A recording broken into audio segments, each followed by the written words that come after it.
शिवरात्रि, प्रदोष, सोमवार, सोमवार की अष्टमी, श्रावण, भादो, कुंवार, कार्तिक, चातुर्मास, ये जितने भी बड़े बड़े व्रत साधन जो आते हैं, इन साधनों में मनुष्य तो व्रत करता ही है, संत, साधु, सन्यासी, तपस्वी तो साधना करते ही हैं, पर साथ में मान लो कोई स्वान है, कुत्ता है, कोई जीव है, कोई जंतु है, और मालूम पड़े कि आज शिवरात्रि का दिन है या प्रदोष का दिन है या सोमवार का दिन है, और वो सुबह से उसको कुछ भी खाने नहीं मिला, भूखा है, प्यासा है, उसको कुछ मिल ही नहीं रहा, उसको कुछ प्राप्त ही नहीं हुआ। शिव जी कहते हैं, पार्वती मान लो अगर प्रदोष का दिन है और कोई पशु को अगर कुछ मिला नहीं है, अनायास, शिव तो अनायास कृपा करने वाले हैं। शिवरात्रि की कथा ये कहती है कि एक भील हिरण को मारने के लिए पेड़ पर चढ़ गया, बेलपत्र का पेड़ था, नीचे शंकर का शिवलिंग था, छाजल में जल था, रात भर पानी गिरता रहा, बेलपत्री का पेड़ हिलता रहा, उसमें से पत्ते नीचे गिरते रहे, और प्रातः में शिवजी प्रकट होकर उस भील पर करुणा कर देते। ये तो शिव कथा तो अनायास कृपा करने वाली है, अचानक करुणा करने वाली है, अचानक दया करने वाली।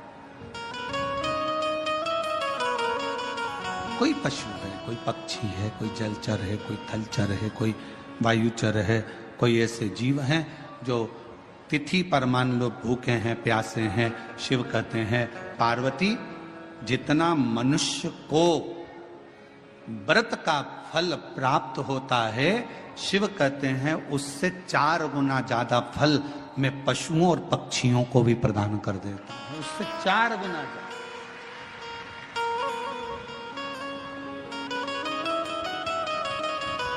उसको पशुपति नाथ कहते हैं।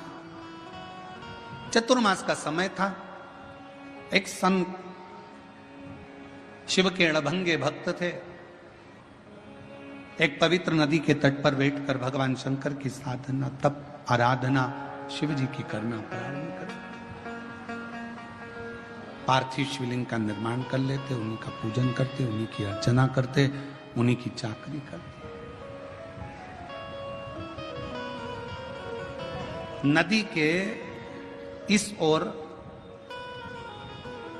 संत सब तप, साधना, भजन, पूजन कर रहे हैं, और नदी के उस ओर एक परिवार रहता था जिसमें एक बालक रहता था जिसका नाम था शिवानंद। क्या नाम है बालक का? शिवानंद। और शिवानंद बालक रोज माँ जब कपड़े धोने के लिए आती, वस्त्र धोने के लिए आती, नदी पर कोई स्नान करने के लिए आती, तो शिवानंद बालक सामने घाट पर बैठे हुए संत को तप करते हुए देखता, पार्थिव पूजन करते हुए देखता, तो उसके मन में भाव जागृत हो गया कि एक बार मैं संत का दर्शन करूंगा। बेलपत्र के पत्र को मंत्र दिया है क्या तुमने? बेलपत्र के पत्र को लाने के लिए निमंत्रण दिया है? शिवानंद बालक बोला कि मैंने ना तो कोई पत्र दिया, ना कोई मैंने मंत्र दिया, और ना कोई मैंने निमंत्रण दिया। बेलपत्र के पत्र को तोड़ने से पहले एक नियम है कि बेलपत्र के पत्र को वृक्ष से जब तोड़ा जाता है तो सबसे पहले उसको मंत्र दिया जाता है। क्या कहा जाता है? ओम नमः शिवाय। बेलपत्र के पत्र को पेड़ पे से जब तोड़ा जाता है तो ओम नमः शिवाय का नाद किया जाता है। और बेलपत्र के पत्र में, इसमें तो वो नहीं है गूठी, बेलपत्र का जब पत्ता टूटता है तो यहाँ एक गूठी आ जाती है। देखा है आप लोगों ने? जम के तो बोलो, देखा है? तो बेलपत्र के पत्र में जो गूठी होती है उसको भी जब तोड़ा जाता है, उस गूठी को जब अलग किया जाता है, तब भी शिव मंत्र उसको दिया जाता है। ओम नमः शिवाय, ओम नमः शिवाय, ओम नमः शिवाय। वृक्ष पे से पत्ते को तोड़ा तो मंत्र दिया, गूठी को तोड़ा तो मंत्र दिया, और बेलपत्र के पत्ते को जब तोड़ा जाता है, मंत्र पत्ते को तोड़ने से पहले मंत्र प्रदान किया जाता है, और जब तोड़ा जाता है तो कहा जाता है, हे मां पार्वती, हे मां गोरा, चलो तुम्हें शिवजी ने बुलाया है मेरे कल्याण के लिए। मां, आपको शंकर जी ने याद किया है, मेरे ऊपर बहुत दुख है मां, कल्याण करिए, चलिए मेरे दुख को समाप्त करिए, निमंत्रण दो।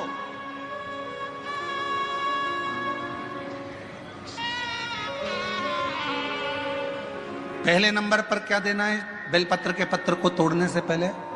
जम के बोलो, मंत्र। दूसरे नंबर पर क्या देना है बेलपत्र के पत्र को चलने का? जम के बोलो, निमंत्रण।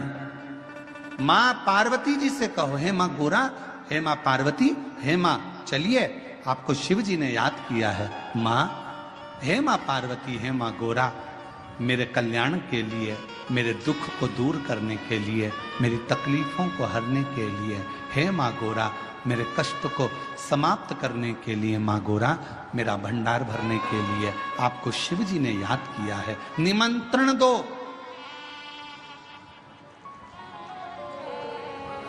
लेकर आए, फिर गूठी तोड़ी, फिर मंत्र दिया, ओम नमः शिवाय, नमः शिवाय, नमः शिवाय। अब गुरुजी ने पूछा कि तुमने मंत्र दिया? नहीं। तुमने निमंत्रण दिया? नहीं। तो फिर तुम्हें क्या हक है कि बेलपत्र का पत्र तोड़ो? शिव महापुराण की कथा तो कितनी बड़ी बात कहती है, बेल पत्र के पत्र को सीधे पेड़ में से तोड़ कर लेकर आना चाहिए। बेल पत्र की डंडी, कई माताओं की, कई भाइयों की आदत थी, बड़ी सी डंडी होती है, उसको वहां से काट लिया, तोड़ लिया, पूरी की पूरी डंडी तोड़ कर लिया है, फिर घर पर आकर उसमें से पत्तियां तोड़ ली, जो डंडी थी उसको पटक दिया। ना ना ना, ये गलत है, ये गलत है। वृक्ष से पत्तों को निमंत्रण देकर फिर तोड़ा जाता है, और फिर लेकर आकर डूठी तोड़ते समय भी शिव मंत्र को दिया जाता है। कुछ नियम है बेलपत्र के भी, उसको धारण करना चाहिए। कुछ जैसे डॉक्टर की गोली खाने के भी नियम होते हैं। डॉक्टर साहब लिखते हैं कि सुबह ये गोली लेना, शाम को ये लेना, ये भोजन के पहले लेना, ये भोजन के बाद लेना, और सुनो इसको गर्म दूध से ले लेना, इसको पानी से ले लेना। अब मालूम पड़े तुमने सोचा कि मैं एक काम करती हूँ, कहाँ मेरा टाइम बर्बाद करूंगी, सुबह लो, शाम को लो, दोपहर में लो, तो तुमने सारी गोली एक साथ खा गई, और फिर डॉक्टर के पास गई, डॉक्टर साहब मेरे को तो आराम ही नहीं लग रहा, मैंने 3 बार 15 दिन से गोली खा रही हूँ, 10 दिन से गोली खा रही हूँ। डॉक्टर साहब ने पूछा गोली खा रही हो तो क्या तुमने नियम धारण करा? हाँ, क्या क्या नियम धारण करा? सुबह की गोली सुबह खाई, भूखे पेट की भूखे पेट खाई, भोजन के बाद की भोजन के बाद खाई? नहीं नहीं नहीं, मेरे पास समय नहीं रहता, इसलिए सारी की सारी एक साथ खा गई। डॉक्टर ने कहा इसीलिए तो दवाई असर नहीं कर रही है। दवाई खाने का भी तरीका होता है। आवाज सेट नहीं है भाई, दवाई खाने का भी तरीका होता है। दवाई को खाने का भी एक तरीका है, उस दवाई को खाओगे आनंद पाओगे, स्वस्थ हो जाओगे, रोग मुक्त हो जाएगा। तो दवाई के खाने का भी तरीका है। उसी तरह गुरु कह रहे हैं, संत ने कहा कि तुमने गलती करी, तुमने गलती। पहले मंत्र दो, फिर से बोलो, पहले मंत्र, फिर निमंत्रण, फिर डूठी तोड़ते समय फिर मंत्र, फिर ओम नमः शिवाय, ओम नमः शिवाय, ओम नमः शिवाय। फिर मंत्र के बाद निमंत्रण दो। मां हे मां गौरा, साथ में बोलो, हे मां गोरा, हे मां पार्वती, चलिए आपको देवाधिदेव महादेव बुला रहे हैं मेरे दुख को काटने के लिए, कष्ट को मिटाने के लिए, तकलीफों को मिटाने के लिए। मां, आपको शिव ने याद किया है। पत्र लेकर फिर शिव के पास चले। लाखों के दुखड़े जो तू हर गया डमरू वाले, मेरे दुखड़ों को देख कर क्यों डर गया डमरू वाले। चलो मां, क्या तुमने निमंत्रण दिया? नहीं। क्या तुमने मंत्र दिया? नहीं। तब संत को क्रोध आया। संत ने कहा, बेटा ऐ शिवानंद, ऐसे कभी बेलपत्र को लेकर मत आना, ऐसे कभी बेलपत्र को लेकर मत आना, ऐसे कभी बेलपत्र। ठीक है प्रभु, गलती हो गई, क्षमा करिएगा। आप जब कृपा करेंगे, जब दया करेंगे, जब मेरा बाबा करुणा करेगा, दया करेगा, तब मैं फिर पुनः बेलपत्र को लेकर फिर पुनः।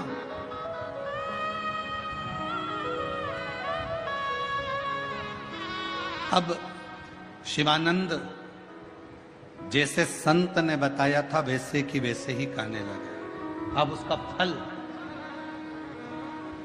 संत को नहीं मिल रहा, उसका फल शिवानंद को मिलेगा। समय आया, 2 महीना चतुर्मास के निकल गए। किसी सोमवार को 3 नियम बना लो।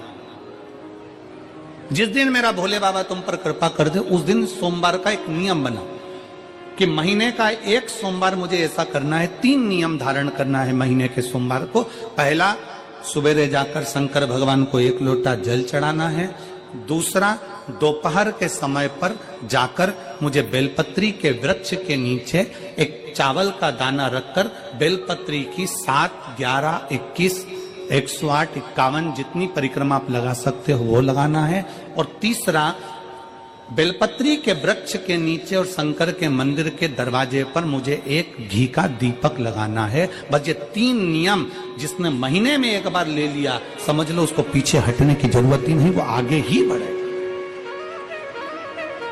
महीने के किसी एक सोमवार का ऐसा नियम बना लो कि मुझे 3 नियम धारण करना है। महीने के किसी भी एक सोमवार को। हम ये नहीं कहेंगे कि तुम सोमवार 5 पढ़ रहे हैं तो 5 को करो, 4 पढ़ रहे हैं तो 4 को करो, 3 पढ़ रहे हैं तो 3 को करो। तुम तो महीने का एक सोमवार का नियम बना। और मेरी जीजियों से, मेरी बेटियों से जो विदेश में रह रही हैं, जो कहीं बाहर रह रही हैं, कहीं बड़े शहर में रह रही हैं, जो रोज मंदिर नहीं जा सकते, हर किसी महीने के एक सोमवार को भी ये नियम निर्धारण कर सकते, तो उनसे कहेंगे कि 3 महीने में एक सोमवार का नियम बना लो। 3 महीने में नहीं बना सकते तो 6 महीने में एक सोमवार का नियम बना लो। और 6 महीने में नहीं बना सकते तो 1 साल में एक सोमवार का ऐसा नियम बना लो कि मैं साल का एक सोमवार ऐसा रहूंगी कि सुबह सोमवार के दिन मंदिर में जाकर जल चढ़ाऊंगी, दोपहर में जाकर बाबा को एक अक्षत का दाना रखकर। अक्षत का मतलब है कि बाबा मेरी दिनों दिन उन्नति करना। बेलपत्री के वृक्ष के नीचे जो अक्षत रखा जाता है वो उन्नति के लिए रखा जाता है। शंकर के शिवलिंग पर जो अक्षत रखा जाता है वो रोग मुक्ति के लिए रखा जाता है। अशोक सुंदरी पर जो अक्षत रखा जाता है वो संतान प्राप्ति के लिए रखा जाता है। षडानंद कार्तिकेय की ओर जो अक्षत रखा जाता है वो हमारे बच्चों की सुख समृद्धि के लिए रखा जाता है। विनायक की ओर, गणेश जी की ओर जो अक्षत रखा जाता है वो हमारे घर में कोई मंगल कार्य आ जाए उसके लिए रखा जाता है। और जो पीठिका होती है जिसपे शिवलिंग रखा होता है, पार्वती जी का हस्तकमल, उस पर अक्षत रखा जाता है तो नारी के अखंड सौभाग्य के लिए रखा जाता है। अक्षत रखने का भी तरीका है। एक चावल का दाना कहां रखा जाता है, क्यों रखा जाता है, कैसे रखा। अब कई लोग कहते हैं गुरुजी ये शिव महापुराण में आप ये नियम बताते हो, तरीका बताते हो। हम तो उनसे कहेंगे डॉक्टर के पास जाओगे तो डॉक्टर भी गोली लिखकर ये नहीं कह देगा कि ये सारी गोली एक साथ खा जा। डॉक्टर भी कहेगा ये गोली सुबह खाना है, ये गोली शाम को खाना है, ये गोली दोपहर में खाना, ये गोली भूखे रहकर खाना। बोलो सही है कि गलत है। ये रात्रि को खाना खाने के बाद खा लेना, ये खाना खाने के पहले, ये नाश्ते के पहले। और सुनो ये दवाई, ये वाली पीछे वाली जो दवाई लो ना इसको दूध से लेना, ये वाली जो दवाई लो ना इसको पानी से लेना। और सुनो ये डब्बी है इसको पानी में मिलाकर फिर पीना। दवाई लेने का भी तरीका है, उसी तरह शिव महापुराण में एक एक अक्षत का भी तरीका है और एक एक बेलपत्री का भी तरीका। अब मान लो कई लोग कहते हैं गुरुजी आप ये तरीका बताते हो शिव पुराण के माध्यम से, कई लोगों के मन में संशय जागता है, तो अगर हम एक साथ चावल चढ़ा दे तो उसका क्या तरीका है? तो हमारा निवेदन है डॉक्टर जो दवाई ले एक ही बार में निपटा जाए, एक ही बार में खा ले। दवाई एक बार में पूरी खा गए असर नहीं करेगी, इसमें डॉक्टर का कोई दोष नहीं है, उसने तो बताया था ऐसे लेना ऐसे लेना। और तुमने मैं डॉक्टर साहब ने पूछा दवाई पूरी ली, शाम की दवाई भूल गई थी, सवेरे की दवाई भूल गई थी, ये दवाई भूल गई थी। डॉक्टर कहेगा हमने तो नियम बताया था, तुमने नहीं खाई तो असर कहां से करेगी? तुम असर कब करती है? जब हम पूजन के तरीके को जान जाएं, जब हम अर्चना के तरीके को जाएं। आप साल भर का एक सोमवार निकाल लो, 6 महीने का एक सोमवार निकाल लो, 3 महीने का एक सोमवार निकाल लो, महीने का एक सोमवार निकाल लो, अपने से दिल में बन जाए तो एक सोमवार ऐसा निकालो जिसके 3 नियम धारण हो। पहला, उसी सोमवार जिसको कर रहे हो उस दिन सुबह जल चढ़ाना। दूसरे, दोपहर के समय पर जाकर बेलपत्री के वृक्ष के नीचे एक चावल का दाना रखना और परिक्रमा बेलपत्र की जितनी तुमसे बन जाए, जितनी तुम्हारे शरीर की कैपेसिटी हो, जितना तुम्हारा शरीर चलते बन जाए। हम तो ये भी नहीं कहते कि तुम भूखे रहकर भगवान का भजन करो, हम कभी नहीं कहते। हम तो यहां तक कहते हैं, हमारे पुष्टि मार्ग में यहां तक कहा गया कि वल्लभ कुल की एकादशी करो, भले बकरी जैसे चरो पर एकादशी करो। हम तो यहां तक कहते हैं कि बहुत समय से कल मेरी एकादशी है, एकादशी है, एकादशी है, एकादशी है, पूरे घर को हिलाकर रख दिया, एकादशी है, एकादशी, एकादशी है। बहू टेंशन में, बेटा डिप्रेशन में, पति पपीता ला ला के, सेव फल ला ला के, मूंगफली का दाना ला ला के, काजू कतली ला ला के, सेव फल ला ला के, और सारा सामान साबूदाना और खिचड़ी और ना चिप्स ना जाने क्या क्या ला ला के, बेचारा पति एकादशी आती है वो 9वीं से चिंता में पड़ जाता है।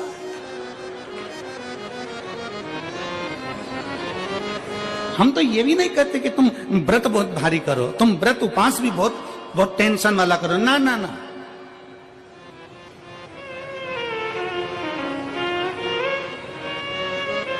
अपने को व्रत उपास भी इतना बहुत भूखे रह रहे हो, बहुत प्यासे रह रहे हो, और मालूम पड़े कि भगवान हमें मिलेगा, भगवान हमें मिलेगा। भगवान कहता है कि देख भाई, मैं भी भूखा नहीं रहता, तू भी भूखा मत रहे, मैं भी चकाचक रहता हूं, तू भी चकाचक रहे, मैं भी अपने। और भगवान शंकर तो ये भी कहते हैं कि अपना परिवार में मत छोड़ो, मेरे पास में पार्वती भी, एक ही देवता है जो विद फैमिली मंदिर में बैठता है। शंकर जी हैं तो पार्वती जी है, तो गणेश जी हैं, तो कार्तिकेय जी हैं, तो नंदी है, सब मंदिर के अंदर चाहिए। शंकर भगवान अपने पूरे परिवार के साथ। शंकर जी तो ये कहते हैं अकेले तुम क्यों रहते हो? अगर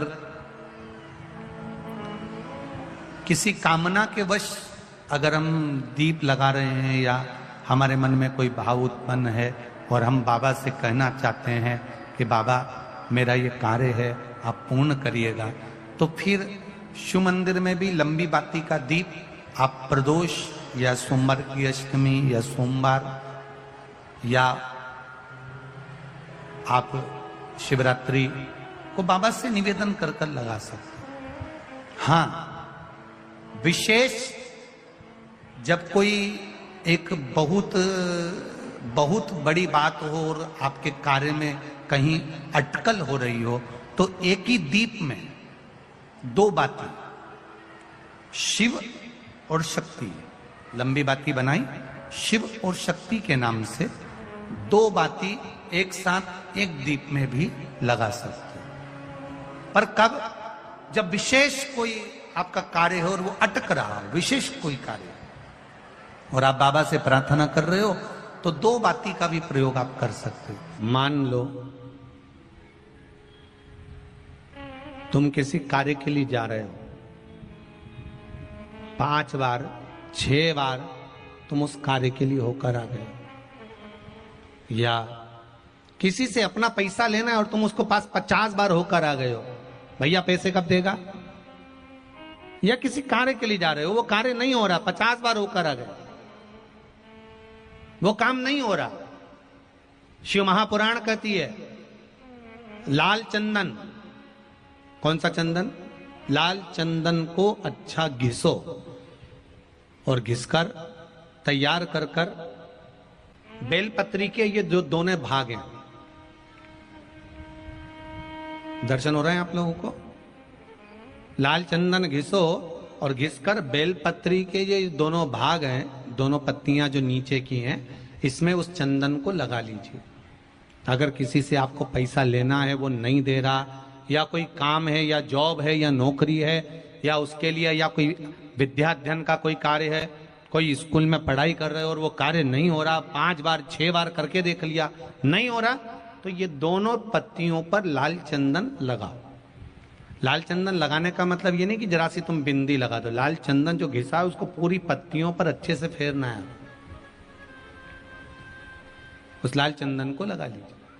और महाराज बीच की पत्ती में थोड़ा सा घृत, घृत मतलब गाय का घी, गौ माता के दूध से माखन से निर्मित उस घी को बीच की पत्ती में थोड़ा सा लगा लीजिए। और जो अशोक सुंदरी वाली जगह है, जानते हो ना आप लोग अशोक सुंदरी की जगह, आपको पहले भी कथा में कहा, समझ लीजिए ये शिवलिंग है, ये जलाधारी पर रखा हुआ है, ये गोल जलाधारी है, यहां से पानी नीचे गिरता है, ठीक है, ऐसे होता ना शिवलिंग। तो शंकर भगवान का पूरा परिवार शिवलिंग के आसपास में होता है। शंकर भगवान के 13 बच्चे हैं। कितने बच्चे हैं शिव जी के? 13 बच्चे, पूरे 13 की 13 बच्चे और धर्म पत्नी शिव जी की शिवलिंग के आसपास में है। जैसे ये जो गोल जलाधारी है, ये माता पार्वती जी का हस्त कमल है। शिवलिंग रखा है, ये शंकर जी का स्वरूप है। जहां से पानी नीचे गिरता है, राइट भाग गणेश जी का स्थान, लेफ्ट भाग 6 कार्तिकेय, षडानंद कार्तिकेय का स्थान। जहां शिवलिंग का जहां पानी जाता है उसके बीच में एक मोटी सी लाइन होती है, वो शंकर भगवान की सबसे छोटी लड़की जिसका नाम अशोक सुंदरी है, उसका स्थान है। ऊपर से बूंद बूंद पानी जो शिवलिंग पर गिर रहा है, ये शंकर भगवान की 5 लड़कियों का स्थान है, जया, विषहरा, श्यामली बारी, दौतली और देव। ये शंकर जी की 5 बेटियां हैं जो भगवान शंकर के ऊपर पानी की एक एक बूंद गिराती हैं महाराज। तो शिव जी की जो सबसे छोटी लड़की है अशोक सुंदरी, उस अशोक सुंदरी वाली जगह पर इस बेलपत्र को प्रदोष के दिन या सोमवार के दिन आप घी वाली बेलपत्र को अशोक सुंदरी वाली जगह पर रखकर, ये जो चंदन लगी हुई बेलपत्र है, इसका मुख ऐसा सीधा की सीधा रखोगे तो गणेश जी की ओर हो जाएगा, षडानंद कार्तिकेय की ओर हो जाएगा। अपनी कामना कर कर जिससे धन लेना है, पैसा लेना है, या जो कार्य निकालना है वो नहीं निकल रहा, बहुत प्रयास कर लिया, अदालत में 50 बार हो जाए, काम नहीं हो रहा, तब इस बेलपत्र का प्रयोग करना, बाबा से विनती करना और विनती कर कर वापिस सजाना। केवल 2 प्रदोष या 2 सोमवार कर लीजिए, बाबा आपकी मनोकामना पूर्ण कर देगा। उस बेलपत्र का सुख प्राप्त हो जाए। बेलपत्र पर इतना याद रखना, जो चंदन लगा हुआ भाग है वो नीचे होना चाहिए, अशोक सुंदरी की ओर। घृत का भाग अशोक सुंदरी की ओर होना चाहिए, नीचे की ओर, नहीं तो मालूम पड़े तुम ऊपर उल्टा रख दो उसको।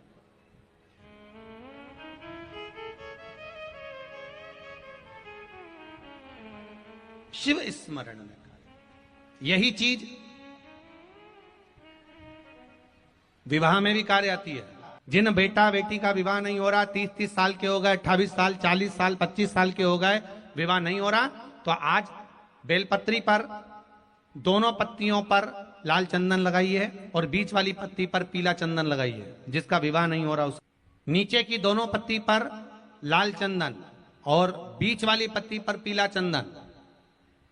महाराज पीला चंदन लगाने के बाद में जो लाल चंदन है, उस लाल चंदन से 7 बिंदी पीले चंदन वाली पत्ती पर लगवा दीजिए। जिस लड़का लड़की का विवाह नहीं हो रहा उससे लाल चंदन की 7 बिंदी लगवा दीजिए और लगवाकर जहां पर अशोक सुंदरी का स्थान है वहां पर उस बेलपत्री को उसका नाम और गोत्र बोलकर, जिस व्यक्ति का विवाह नहीं हो रहा, नाम और गोत्र बोलकर आज रात्रि के समय पर या आज शाम के समय पर उस बेलपत्र को भगवान शंकर की अशोक सुंदरी की जगह पर चढ़ा दो और बाबा से विनती कर लो, बाबा मेरा मंगल विवाह हो, ऐसा निवेदन कर लो।